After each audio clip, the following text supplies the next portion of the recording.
of all, I want to mention that this week was the week of the good news. And as to the events happening in the south of Ukraine, another goodwill gesture by Russian, who seem to be about to leave the Kherson region, and the elections in the United States, which are, so to say, better for Ukraine, for US, and for the whole world than it could be, and they lay good fundamentals for the future of the United States. First of all, for the elections of 2024. If we say it in a couple of words, the results of the caucuses are good for Ukraine, for the US citizens, and for the world. Another is that it's a good trend set, and that there will be no substantial changes as to the relations with Ukraine.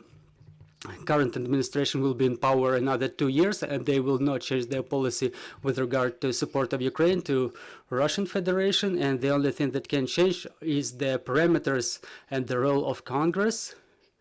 We know, for example, for sure that the Chamber of Representatives will be controlled by the Republicans. As to the Senate, we'll see if there will be a division, or maybe only in December we will understand who controls Senate.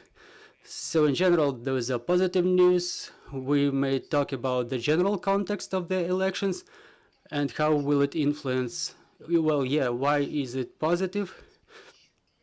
Just like all the experts say, that for Americans it's normal practice that when Democrats are in power, usually they vote for the opposite political force in the parliament. Is it true? And do we really talk about do we really say that the results shown by the Democrats in these caucuses are good for them? Yes, I would say that they are quite impressive for the Democrats, taking into account the fact that the support for Biden is 40%, while non-support is 56%. There were problems with COVID, with slowdown in economy, with inflation, which is the key problem that was the main concern among Americans when they went to caucuses. And obviously the caucuses is always the failure of the party in power. Just say for the number of cases. So on the background of this polarization of American society, as for me, I will tell you a few figures. Only 42% of the Americans think that the life of their children will be better than their life. It's 18% lower than in 2019.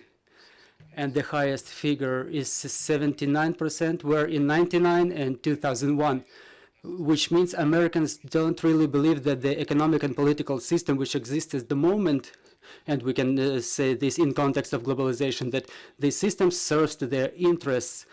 So that's one of the fundamentals for the skepsis and a nutritive, so to say, nutritive environment for Trumpism and Trump himself. So 45% of Americans think that America has to be a Christian country. So it doesn't mean that it should play a major role in policy. On contrary, they don't want to have any religious leaders to influence their policy. But in terms of formation of the policy in like single gender marriages, and those are the things that cannot be overcome within one presidential term or two presidential terms. So on the background of these problems, what was done by the Democrats, like their key slogan was to protect the democracy, so you know that actually the judicial branch canceled the right of women to abortions, and that's very actual question for a huge number of people, and the youth came to say their no. It's quite an interesting statistics. The caucuses were seen in prime time by 30% less people than in 2020, and only 7% of those who were watching the caucuses are people from 17 to 34 years, and 65% of the population above 60 years. So we see that the young population trusts more to the social networks, and in fact, Democrats were able to mobilize them. They found the methods, the channels, to the messages that were accepted by those people. Well, it's what's important about the future, what I just said, and another important thing is that 2/3 of those who voted for the Chamber of Representatives, they don't want to see Biden as the candidate for the next elections. And in fact, if we talk about the Republicans, about Trump, 2/3 of those independent, and in fact 90% of the Democrats don't want to see him as the candidate. I mean, don't want to see Trump. And 3/4 of the Republicans would like to see him as the candidate. So in fact, you cannot become a president if you don't play on the opposite part of the field. So this channel narrowed for Trump just as it did for Biden. And there was an interesting thing when the governor of Florida was re-elected. He's quite an interesting personality of Italian descent. He's famous for having very normal working relations with Democrats and looking for compromise with them. So he can be an alternative to Trump, to Trumpism. So we'll see how it will unfold, but it was an important signal that Trump said that I have something for them, and he better doesn't think about 2024. And Trump also was waiting for something that was called the red wave, like a serious majority in the Chamber of Representatives and in the Senate. So he didn't make it. So let's see what he is going to say on the 15th. So maybe on the background of this success, he was going to announce his intentions as a nominee from as a candidate from a Republican Party and as a president. So his starting positions deteriorated. Another important issue is the big number of Trumpists. In fact, those who, like Trump asserted, were his candidates who denied that the elections of 2020 were fair, and notwithstanding the fact that there was no investigation in America and that no proof that the elections were falsified, so that these people were coming under those slogans. So according to the statistics, let me find it, 5 senators, 31 representatives who asserted that they don't believe in victory of Biden in 2020. 1 won, 1 lose, and 3 more senators are still in question. In the Chamber of Representatives, 7 won and 11 lost. 13 are still considered. The sense is that for Biden, this campaign was for democracy, so that there is right to stand not your agenda, but the system of democracy in general. Like the Republicans demonstrated some neglect with it. They denied the negative role of Trump in the events of 6th January when he called to capture Capitol. So basically, to capture the legally elected president. And this campaign for Republican Party was a so-called referendum for Trump, not to his policy, but these figures, they show that Trump is loose. Those who denied the elections results, they're losing. It means that the society took the resolution to balance the situation, not to go to the extremes and not support those who ruin the system, who denies the functionality of the system. Obviously, there are issues like electronic ballots were not functioning, but those are non-systemic issues, and we cannot accuse Democrats, no one can accuse Democrats of falsifying the elections in that way. For Ukraine, in general, there were 11 senators and 56 representatives who voted against allocation of aid for Ukraine. They called it 40 billion for Ukraine. It was the real amount was different. So they were skeptical with regard to Ukraine, and they think that these huge amount of money should not be spent on Ukraine. The majority of them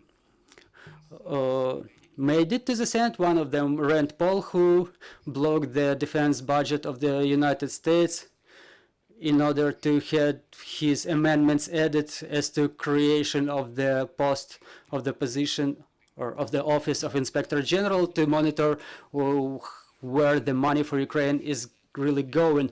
So his role, what he says, sounds exactly like Russian propaganda, and there were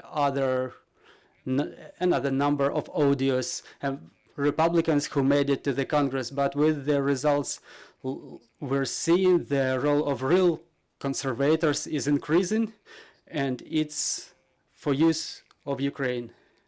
As to the help for Ukraine, we'll see, but because before 3rd of January, before the date when the Congress has together, they will probably vote another package of help for Ukraine. They call the amount of 50 billion for another financial year. And President Biden still has this instrument of Lend-Lease, which enables him to flexibly, with bypassing certain procedures, to implement it. I want to remind you that Lend-Lease was signed and adopted on the 9th of May this year, and it's the 2-year program. So even if it's blocked in the Congress, or something is blocked in the Congress, there is still a tool to implement this policy. So policy is always compromises. You can always find a compromise by decreasing the amount or by other instruments, and both parties use them all the time. So I don't think that somebody will require some crucial changes in the policy as to Ukraine.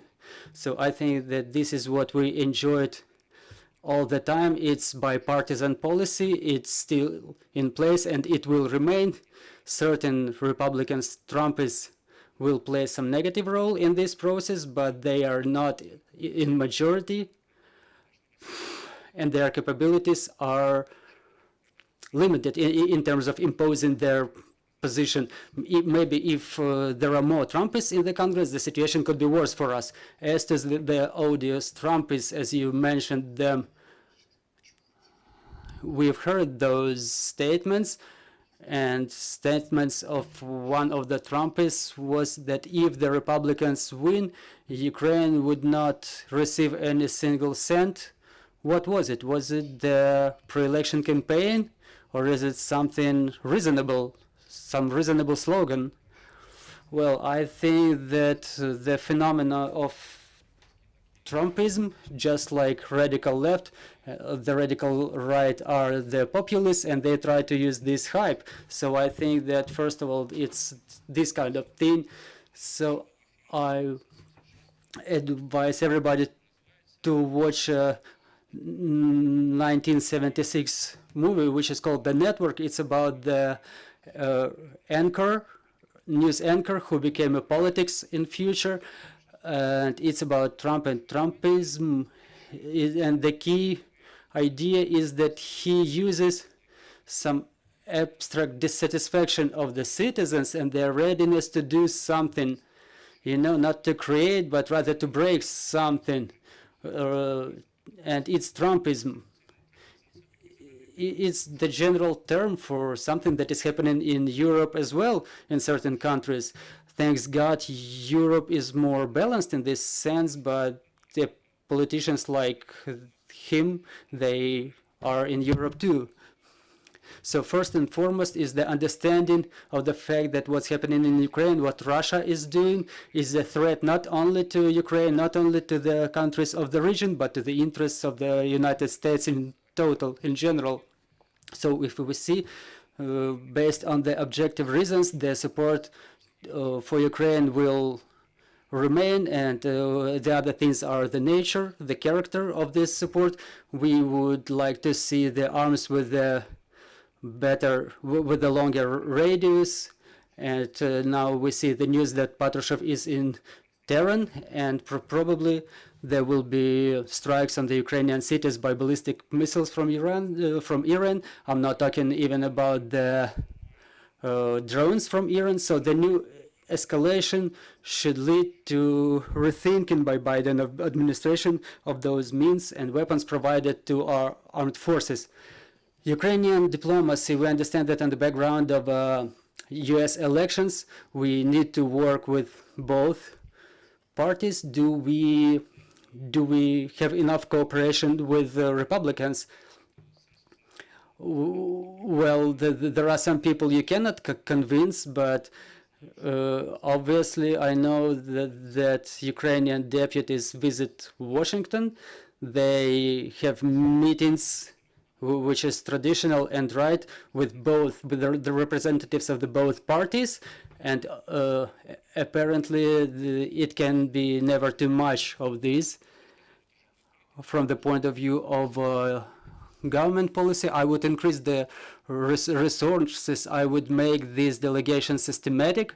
I want to remind you that I think it was back in May, Mitch McConnell, the leader of Republican Senate minority, visited Bucha, and he called the Democratic president to recognize Russia as the sponsor of the terrorism when he in fact saw the genocide. And that's why we have to invite, we have to bring, we have to organize special tours for the people who are skeptical with regard to Ukraine, because there are two things we have to talk about. First is values, and apparently American, their political culture is based on the messianic ideas in political sense, obviously, and the role it can play, and the national interest. And from the point of view of something that didn't happen back in the day, let's remember that Ukraine got rid of one of the biggest nuclear potentials in history, and all the missiles were aimed at America, those who used to be located in Ukraine. And after we did that, it was a couple dozens years ago, and how many money was not paid by the American taxpayers to create the armaments, to maintain them in Europe, for example, in order to deter Ukraine in case if Ukraine remained a part of a Russian wall, so to say. So they don't have to forfeit Ukraine for the country who is a revisionist and on a formal level challenges United States and the system of the international relations based on the rules. Putin said it himself. Who made up those rules? We don't want to comply with them. All those United States Security Committee and Budapest Memorandum is not something obliging for them. So we have to explain those things to the skeptics, because every cent of the American taxpayers is converted into weapon that with which we eliminate Russian invaders, and it means that within certain period the nuclear and geopolitical ambitions of Russia will went to nil, and United States will focus on their key partner and competitor China. So this is quite a logical explanation. Mr. Alexander, another sensitive topic for our society is the negotiations. There's a number of events happening, and the number of negotiations with Biden administration, among Biden administration and Russia, the statements of our president, who clearly formulated the 5 conditions to be solved before such negotiations. What do you think? Are such negotiations actual at the moment, and would they happen now, and in what format? If so, first of all, I want to say that this is my opinion. For President Biden, the victory of Ukraine and the failure of Russia is the political heritage that he wants to be left after himself. And the second thing is he sees the war as the war between totalitarian regimes and democracy. He keeps reiterating this, and this is actually so. So to find understanding with Russia means to enable them to create evil, to accumulate forces for another strike on Ukraine or any other country. So we cannot exclude this possibility. The negotiations that we found out about recently, I mean the advisor on the security issues, they are limited by the issues of nuclear deterrent, and they see nothing bad in that, because really Russia from the very beginning, from 2014, was threatening with nuclear arms. It was a concealed threat before, but I want to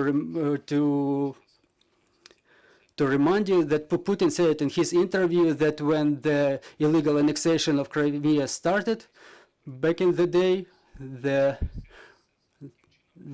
strategic troops were brought to the readiness level 1, so it was a signal for the United States not to intrude. And we hear different propagandists who tell us about the radioactive ashes. So when the former president, who was considered liberal in the West, I mean Medvedev, that nuclear weapons should be used against Ukraine or maybe even against the Western countries. So in view of this madness, this blackmailing, the administration of Obama, I beg your pardon, the administration of Obama was not so successful in the Ukrainian case. It laid the fundamentals for the problems we're facing now, in fact. So when he said about the Armageddon, he signaled to the Moscow that the use of tactical nuclear weapons against Ukraine, or like dirty bomb, would mean the escalation, and it would force the United States to strike Russian Federation or Russian troops. So there remained the strategic indefinition about the fact that whether it would be a nuclear strike or non-nuclear strike, but they started the escalation, so to say. That's why this signals, the verbal signals, are there. And there was an important event last week in Gibraltar. The Americans demonstrated their nuclear submarine, and this is a signal for the Moscow, like, we're here, we are ready to use those weapons if you keep acting in a crazy way. And it doesn't oblige Ukraine in no sense, but such gestures, they deter Russian Federation, and we see softening of their rhetorics, like Russian ambassador to Great Britain who was telling that they were going to use the nuclear arms. And there was another statement by their Ministry of Foreign Affairs that they already don't want to use it, but if there is the threat to the survival of the Russian Federation, there is an interpretation for this by Putin's administration. And as to the president of Ukraine, I think he answered in a very correct way. So he called to calm down some of our European partners, that his rhetorics about him not going to talk with Putin, I think it's correct, because you cannot talk to someone who does not comply with the United Nations statute, with the agreements with Ukraine. I'm not talking about some regular agreements. How can you agree with somebody who is actually a war criminal, or who does not comply with any of his obligations? And there is no denial in the world about this fact. What can you talk about when the Ukrainian land is not liberated and Russia demonstrates no readiness to such negotiation? And the statement by the wording our president used, it's a signal for the skeptics in Germany, in France, or elsewhere. It says that there is no forecast for any negotiations, because I see no opportunity for Putin to withdraw troops from all the occupied territories, including Crimea and Sevastopol, because it will be the end not only to the Putin's regime, but to the Russian Federation as we know it. And it means that there may be no negotiations. And in view of the success of our armed forces, in view of the fact that the Russians support the war to a certain extent. So they're not against the war. They actually are against the way the authorities use these resources, that the women will bear more children to be thrown into this war. There was a piece of news when one person from Sakhalin spent 2 hours in Ukraine before getting killed. So he actually spent more time on the way to Ukraine. So this dissatisfaction, this disgruntlement due to the exhaustion of resources, we see this trash dated 50s or 60s that is being pulled to Ukraine, and Russia goes to North Korea and Iran for shells and drones and other types of weapons. So we see that the war resource is being exhausted. There is no support. And the political elite, the hawks around Putin, they understand that the war is lost and they will look for a way to freeze it. So after Kherson, we will probably see some tips for negotiations, about their readiness to negotiations. All the efforts will be directed to take a pause for regrouping and to decrease the support for Ukraine, because obviously in winter, the high prices for the energy carriers, the level of life in Europe gets lower, and it gives Putin hope that he can press on the government so they cease their support for Ukraine, cease providing financial help, arms, so that we will win this war. But we have everything for this. Dear colleagues, your questions, please. Medi Yurchenko, Ukrinform. I have 2 questions. According to your forecast, the support by the United States, the support of Ukraine by the United States will remain after the elections. Is there a necessity for correction of the policy of the relations with the United States, maybe change of accents or the deepening in cooperation in certain spheres? And another question is, during the elections campaign, the Americans announced certain investigations with regard to Democrats as to removal of the troops from withdrawal of the troops from Afghanistan, for example. Can those investigations influence on Ukraine? Thank you. Thank you for the question. Obviously, the control over the Chamber of Representatives gives the Republicans the opportunity to create different investigations in different formats, and obviously they will touch the topic of Hunter Biden, but in general it didn't influence Biden to much extent, and we don't know, in fact, if he's going to nominate himself as the candidate for the next election. He's 80 years. And in view of the level of his support, like his non-support is 56%, so that they would be more inclined to think about other candidate, and there will be no sense to continue this epopee with Hunter Biden. And obviously there will be still this subject as the leader of the Republican Party in the Chambers of Representatives said, there should be no blank check, open check that any money can be added to. So that's why these people, they will deny, they will dispute any amounts, and this is the first thing. And the second is that they will try to increase the influence of Congress on the operations. What Rand Paul wanted, he wanted to know how the amounts of money are being spent and where the weapons go. In fact, the Ukrainian party in this sense works normally. There is information that there are representatives of the, like military or diplomatic representatives in Ukraine already who investigate where these arms go. So these weapons will never be turned against Americans, but we understand that the war is such a thing that the trophies can be captured, but that's another question. So the instruments of reinforcement of oversight of the parliamentary control, this topic will be obviously actual. There will be investigations but I don't think that they will hit Ukraine. As to Afghanistan, thank you for this question. It's very important in understanding why Putin actually dared to start this war, because this, so to say, catastrophic withdrawal of troops, as it's considered in the world, it was a signal that 30 years they were saying that America is degrading, and the dollar is worth 30 cents, and America cannot do anything, and withdrawal of troops from Afghanistan is the withdrawal of this, the confirmation of this idea that America is fallen. We remember this blackmailing by Russia of United States and Ukrainians. They said these are our security requirements. You either accept them and then have the Europeans accept them.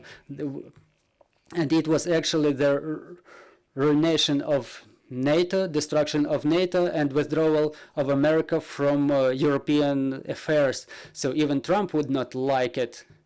Even notwithstanding all the critics in his regard, he played very significant role in the stimulation of Europeans to pay for their security. His critics are sometimes not diplomatic, but it led to the fact that Ukraine started spending more for defense, and 20% of the defense budget is now spent on the modernization of the armed forces, so we all should thank Trump. So I don't see any crucial changes. Our dear Victoria Sparks is re-elected. I don't know about any career outlook for her. She definitely will not head any powerful committees we depend on. But generally, yeah, there will be white noise about Ukraine. Maybe something will be used against us. Obviously, we have to increase our efforts.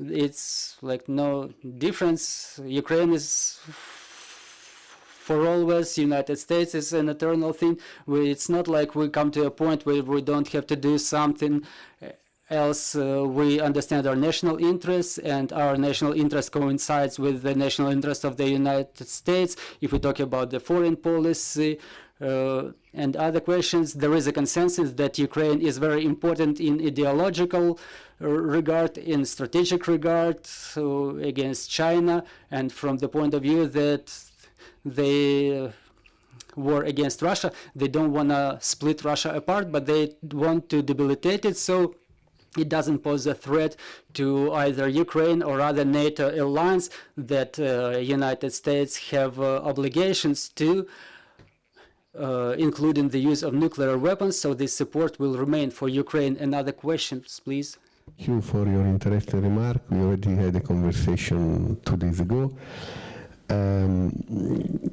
Lorenzo Cremonesi from Corriere della Sera Italia. Well, I would like to start from your opening remarks. It's a positive week. There are 2 events, elections and Kherson. It's a bit elaborate question, but it's a follow-up of what you said on this. And then you say the last remark, maybe after Kherson there will be possibility of negotiation. Interesting. So let's put together these 3 elements. There is this new theory growing from Europe, Italy especially, which is a country of plot. They like to plot a lot. It's a country of intrigues from Rome specifically. So we have Sullivan talk. Washington is now openly talking. They admit, we knew they were talking, but now there are these new elements. The Washington Post article, I don't want to mention. Then we have the same day elections results, which, as you say, I don't have to repeat, were very positive for Ukraine. Everybody brief happily on the result. And then a few hours later, the strange way of the Russian to announce the Kherson. In the meantime, we have Zelensky rhetoric, Zelensky talk, which is a bit different. For the first time, after many months, Zelensky is not saying Putin have to leave, but he says whoever accept my precondition, which is withdraw, etc. But it's not anymore regime change. which means that something we know in America was not particularly liked. They didn't like to think that in order to finish the war, and in Europe not at all, you have to remove Putin, because it means total war. You don't know what will happen. So atomic consequences, etc. So we have all these elements, and in Europe they try to connect all this. We are entering a new era. We are entering in an era of negotiation led by America, with Sullivan having kind of pivot role talking with Moscow. And this would explain this very hasty way, just few hours. The Russians saw that nothing changed, that the policy of the America will not go, will go on for the next at least 2 years. So there is a lot of time. So they open up. And then the possibility of negotiation, though this is a final remark. As we see in Europe and in America, the main idea is, okay, let's talk about territorial compromise. Let's give something to the Russian. So Ukraine should withdraw to the 23 of February.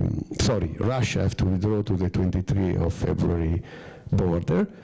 And Crimea and the part of Donbass, which was occupied pro-Russian in the Donbass area, will stay under Russia. This is the main ideas going on.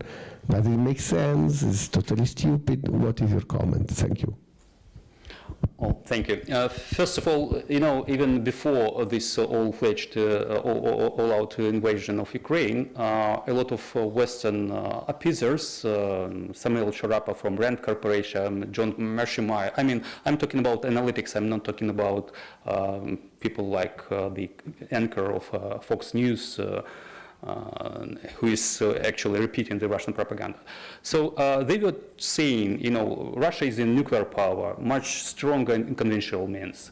So you need to accept it. And, well, if we conduct a new referenda in Donetsk, Lugansk, and then forget about Crimea, it might be a solution for you, and certainly neutral status. And we said no, because it means suicide for Ukraine. And actually, it is still, if we agree that Russia controls Crimea, it's suicide not just for Ukraine, but for the whole European continent.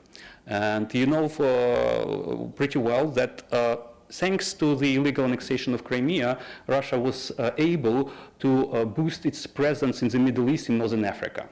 And now it's the problem of the Europeans and Americans as well.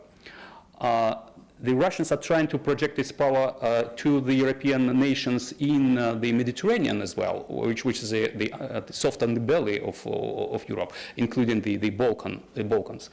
So that's why anyone talking about concessions of any length of Ukraine to Russia, these arguments are contrary to the common wisdom of security and existence of Ukraine as an independent state, and as well as the security of the European continent in general. So that's why I don't see any Ukrainian leader to agree on such concessions, because for us it means that Russians will use it as a springboard for the next attack on Ukraine. It's quite clear that not just for Putin, not just for people around him, but the majority of Russians, the very existence of Ukraine is the unacceptable, let's say, reality. So that's why they are ready turning to genocide, to war crimes, so crimes against humanity, because Ukrainians, we should not exist. That's why we cannot agree on any pause for Russians to regroup, to prepare. Yeah, I understand the nuclear thing, and certainly Europeans are worrying about, because if there is a nuclear attack over Ukraine, it means that first and foremost European countries would be affected with that. And I understand that they are worrying that they don't want to have this direct clash between Russia and NATO or the United States. But in reality, the whole strategy of the United States in NATO is the right one. They are saying we are not in direct confrontation. We are supporting Ukraine because there is a right of self-defense envisaged in the UN Charter. But we are not in the direct contact. That's why we should not talk about nuclear exchange. From the other hand, you should not think, Russians should not think about using nuclear arms against Ukraine, because the consequences will be devastating for Russia.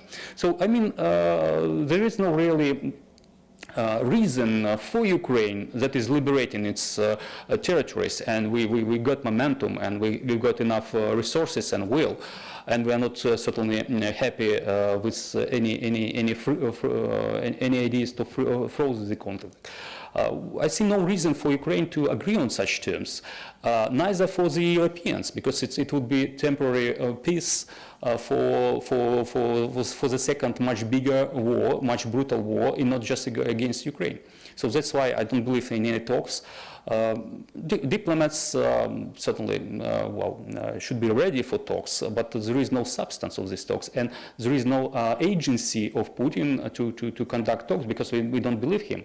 Who believes in Putin? He lied to the Western friends before this invasion. In 2014 and then in 2022, and you remember well that the CIA director was in Moscow trying to pursue not to start this war.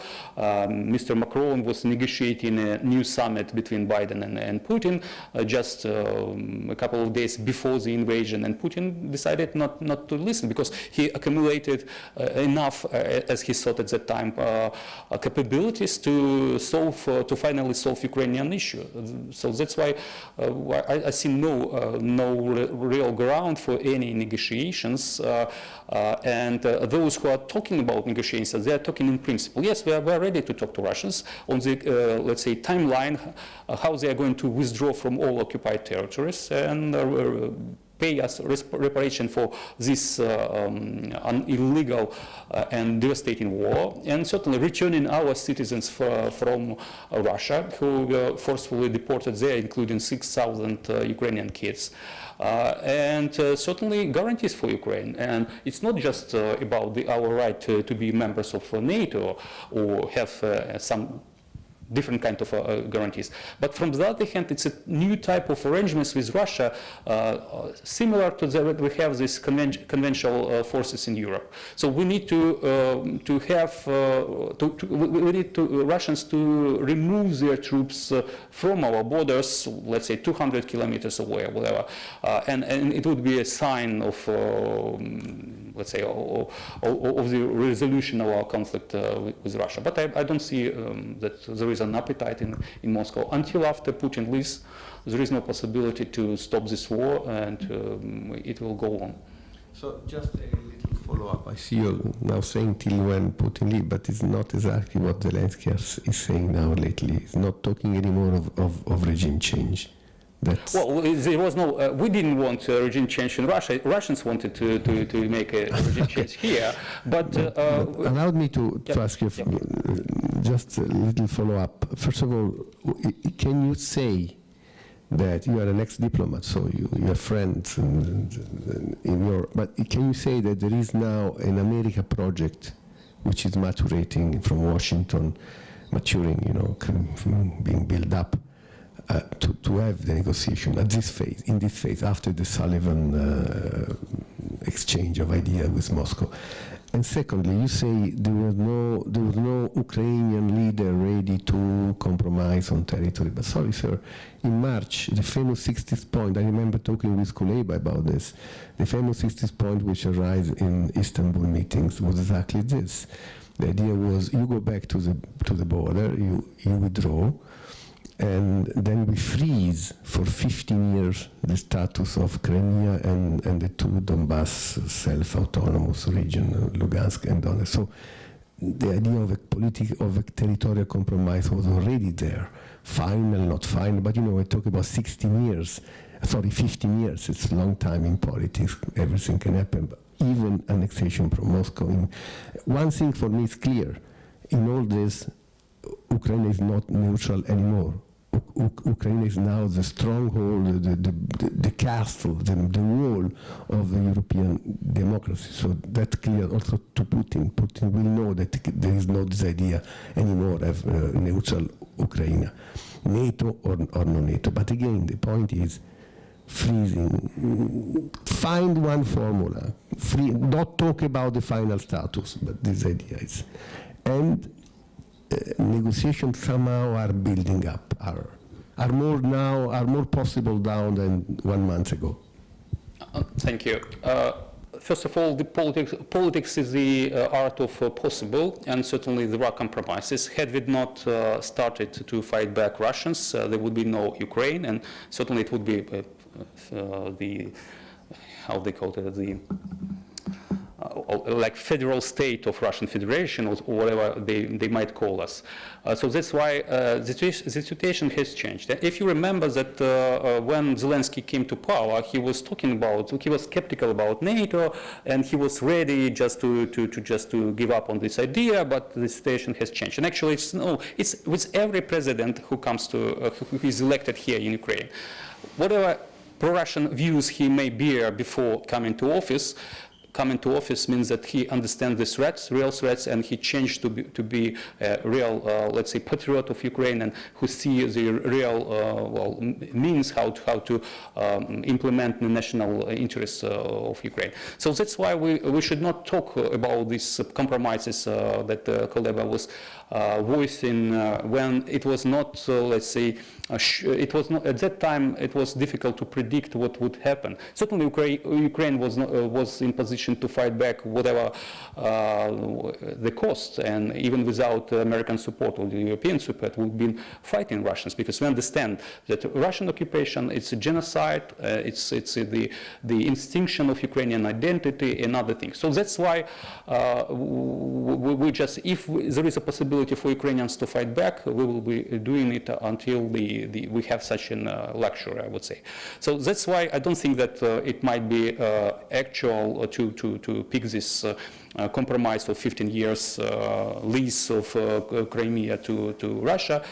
And especially on the foreground of the military successes of Ukrainian armed forces, first and foremost because of the mastery and the will, and not last but not least the support from our Western partners. And it's a historical change to change Russia. I mean, the other day, Daniel Fried, who was the sanction king of the United States, said that supporting Ukraine in this war means, regime change is not a policy of the Biden administration, but it might be a bonus of it.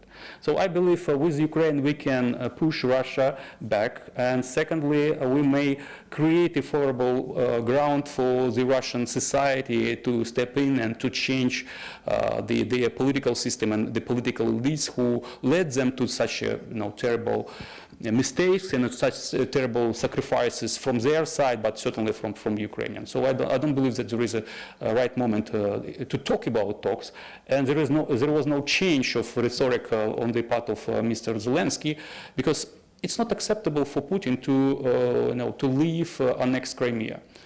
He's not going to negotiate it, and certainly it's not possible for him even to talk about Donetsk and Lugansk, because they are already a part of Russian Federation in their view. So that's why it's political suicide for him to even to agree on such talks. Дякую, друзі. Чи ще є питання? Dear friends, any more questions? No more questions. I want to thank you for this comprehensive conversation. I will remind you we had Olexander Khara with us, the expert in foreign and security strategy. Believe in our armed forces. Let's talk together. Let's work together